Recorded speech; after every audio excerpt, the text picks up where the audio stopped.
Hello dear ones, स्वागत है आप सभी लोगों का आज के इस क्विज सीरीज में।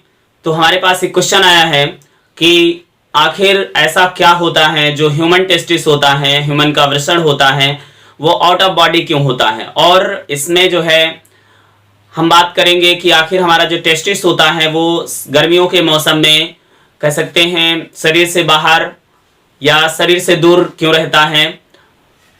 दूसरा क्वेश्चन ये है कि आखिर सर्दियों के मौसम में या जाड़े के मौसम में वो बॉडी के टच में क्यों आता है। तो उसका सबसे पहले हम बात करेंगे जिस समय हमारा एम्ब्रियोनिक डेवलपमेंट हो रहा होता है, यानी कि सरल शब्दों में बात करें जब बच्चा गर्भ में होता है तो जो टेस्टिस होते हैं जिन्हें हम वृषण कहते हैं, अंडकोश कहते हैं, ये एब्डोमेन भाग में होते हैं। कहां पर होते हैं?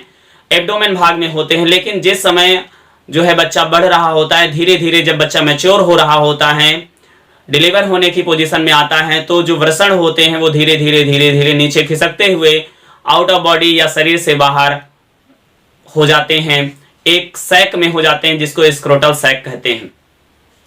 हम इस वीडियो में आज बात करने वाले हैं कि हम जो आप टेस्टिस होते हैं वो बॉडी से क्यों होते हैं, बाहर क्यों होते हैं, और सर्दियों के मौसम में ये सिकुड़ कर बॉडी के टच में क्यों आ जाते हैं।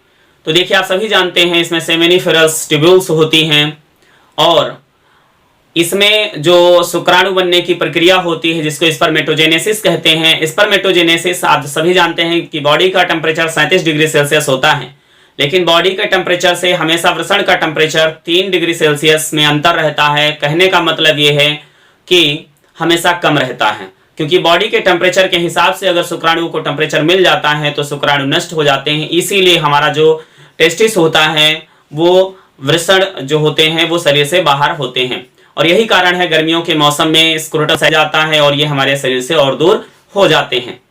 सर्दियों के मौसम में, जाड़े के मौसम में स्क्रोटल सैक सिकुड़ कर बॉडी टेम्परेचर ज्यादा कम ना हो जाए, इसलिए वो क्या करता है, बॉडी टेम्परेचर की डिफिशियंसी को पूरा करने के लिए या कमी को पूरा करने के लिए सिकुड़ कर स्क्रोटल सैक सिकुड़ कर बॉडी के टच में आ जाता है, जिससे कि उसका टेम्परेचर बढ़ जाता है और शुक्राणु के नष्ट होने से बच जाते हैं। तो इस प्रकार से आपका क्वेश्चन पूरा हुआ है।